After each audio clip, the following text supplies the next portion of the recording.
Today I'm going to be flashing my car back to stock. Elijah Nara won my Ktuner version 1.2 a few weeks ago, and it took me a while to make that comparison video. Anyway, I'm going to flash the car back to stock and then go mail the Ktuner out to him. But I think I might run into a problem. I don't think it's actually going to go back to the stock tune because my first Ktuner was stolen, so I never got a chance to flash my car back to stock and unlock that Ktuner from my car. So at that point, TSP stage 1 was locked. It was locked to my ECU. So then when I plugged in my new Ktuner, I immediately flashed Fearable stage 1.5. And that first time that you plug a new Ktuner into your car, it reads whatever tune is loaded up to the car is what I was told. So we'll put it back to stock, drive around town, warm it up, get on the highway and do a pull, maybe like a third or fourth gear pull. And then judging by the maximum boost pressure we see, pretty sure I'll be able to tell if it's on the stock tune or not. I have this laptop here, this Windows laptop. So let's try to go. I'm actually not even sure how to do this. Return to factory. Okay, there we go. So hopefully that works. Ktuner knows all the ECU numbers, so I'm pretty sure they might have access to all the stock tunes. But I'll find out. I think the only way I'm gonna be able to really tell if it's on the stock tune is if I floor it. I used to see anywhere from 15 to 17 pounds of boost. 17 was my absolute peak. All right, please key the vehicle off for a few seconds. Flash successful, click OK to continue. So now I need to unlock it from the car. Unlock unit from ECU. Okay, so it said the lock was unsuccessful and that I should relock it to my car and then unlock it again. This is kind of ridiculous, man. Well, this car has once again pissed me off. So this is about 30 minutes later from the last time I stopped filming. I actually ended up flashing the car back to stock, returning it to factory twice. Each time after I returned it to factory, I pressed unlock from ECU, and then it gave me an error message saying it was unsuccessful in unlocking it from the ECU. So I'm gonna go drive it around town and see how it feels. I know for sure that it's returned to the factory tune. I mean, I did it twice. I think one way I could probably tell right off if it's on the factory tune or not is by turning the main cruise controls off and seeing if the rev hang is there or not. For those who don't really understand what I'm talking about, when you have Ktuner flashed to your car, it automatically gives you the ability to turn off rev hang as you please. So if I press main right here and my two buttons go away. All right, let's see.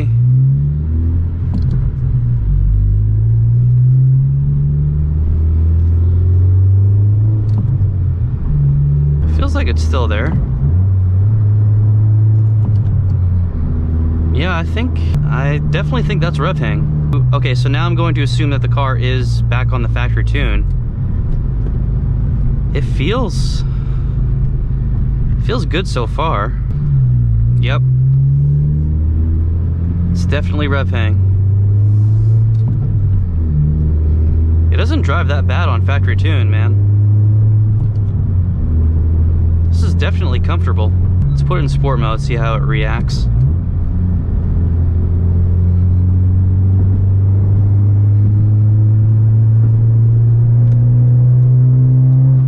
Yeah, I don't like the throttle response that comes with the factory sport mode. It's way too aggressive in my opinion. I want to give it a good pull and see how it feels.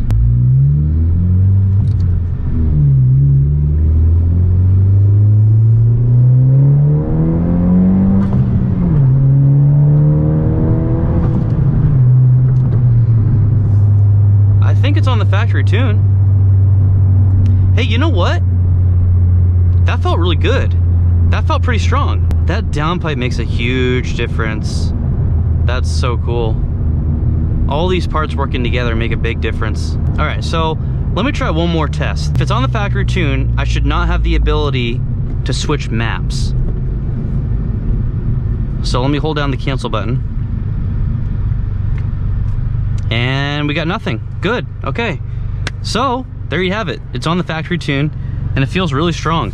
One of the huge problems with the car community is that there's so many opinions, and there is a lot of misinformation that is spread around, and I've been guilty of that too. Great thing is I have this YouTube platform where I can correct myself in the next video or whatever.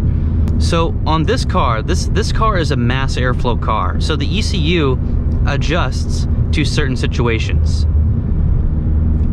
So when you put on the PRL Cobra cold air intake, it does make more power on the stock tune. So whoever is still trying to say that you need a tune to make any more power with the PRL Cobra cold air intake, you are a liar. Stop spreading that information. It's not true. PRL did a study. They have a blog on their website when they were developing all their parts, the intercooler, the downpipe, front pipe, and the cold air intake. And they were able to make a lot more horsepower over stock without a tune. You can make more power on the stock tune just by bolting on parts. What I should do is, I don't want to get my car dynoed, okay? They floor the car at 2,000 RPM. That is extremely unsafe for a turbocharged car, especially these cars because they have very weak rods. So if you want to do the experiment and go dyno your car, go for it. What I could do, however, is I could find somebody, 2020 SI, that is completely stock, not a single bolt on, and I could race them. And then we can see what the difference is, stock tune versus stock tune with bolt-ons. All right, here we are, about 5 hours later. I figured it out. See, now this is a good thing. This is a good thing that I got the catted downpipe. One, because it's already really loud. Hey, listen, I've been thinking about something, and I want to gauge your interest. I've been thinking about conducting some surveys, so I can go on like surveymonkey.com and create surveys, and then I could, you know, post them in the Facebook groups or in my video descriptions or whatever, so that you could find them and you guys could participate. And then let's say if we can get like at least, I don't know, 1,000 people to fill out the survey, we could bring that to Honda. And I don't know if that would carry much weight, you know, only being like 1,000 people. It'd be better than like 100. But anyway, what I'd like to do is create a survey so that Honda can understand better what the enthusiasts want. Like, we don't want adaptive sound control, okay? Maybe out of 1,000 people, like 50 people would like adaptive sound control. It's not, people don't like that. The one thing I would have liked to see with this car, you know, the absence of VTEC is, it's whatever. I mean, it has the turbo and it handles power pretty well. The one thing I would like to see in the future SI is stronger internals. And this costs Honda like nothing. It would probably cost them so little to upgrade the internals for every SI. Personally, I would be fine. I would be totally fine with paying a couple extra $100 for the 11th gen SI if it has like beefy internals. I would be so fine with that. I'm not even gonna bother, you know, including like Honda sensing, because they're not gonna take that out. Those sensing features are gonna be in like every vehicle soon enough. So I don't know, like, comment down below, would you guys be interested in kind of collaborating and putting together a survey that we could hopefully get a few thousand people to take part in? You know, we could pass those around like the Facebook groups, and then I don't know, someone could email them to Honda. Like, I could email them to Honda, or I could make a video going over the survey results. One of the things I think about all the time is, yeah, we can sit here and we can complain about things, but what are we actually doing to change things? And in this case, it's just a car, but there is such a dedicated fan base to these Honda Civics, and there has been for years. And I've asked this question before, but don't you think Honda would have an employee that is dedicated to getting feedback from actual people, whether it's watching YouTube videos of Civic Si owners like me and Chris Lopes and Ryan Fong and Powen and everyone? Don't you think they would have like an employee that's dedicated to that, and looking on the Facebook groups, 10th Gen Civic, 10th Gen Civic Si Performance, whatever.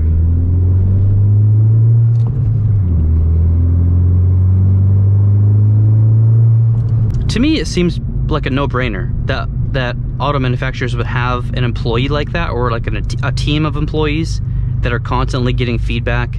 If I know that if I was an auto manufacturer, I would take into consideration the opinions of actual owners, especially ones who are going the extra mile and like making content and modifying them. So not just me, like all of you who are putting on the Cobra cold air intakes and the exhaust systems and tuning them. We should be able to voice our concerns directly to Honda, because we are the people who are going to buy these Civics.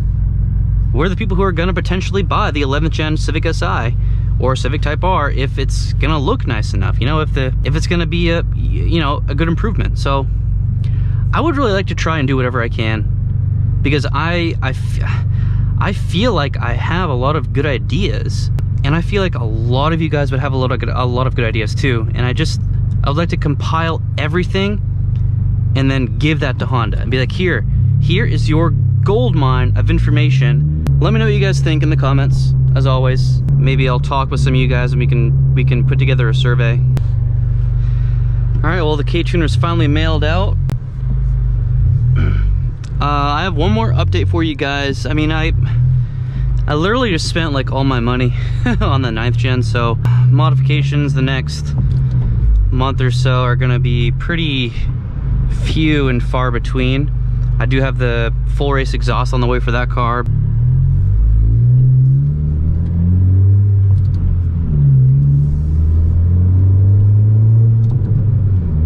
Oh yeah. That sounds so good. This car drives really well on the stock tune, guys. I'm perfectly fine with this. Also, before I take the wrap off, I do want to get professional pictures done, so I contacted a guy who lives nearby.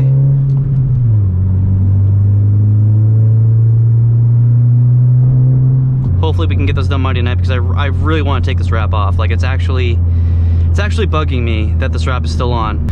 All right, this is gonna be a super long video at this point, so I'm gonna stop it right here. Thank you guys for watching, and I'll see you next time.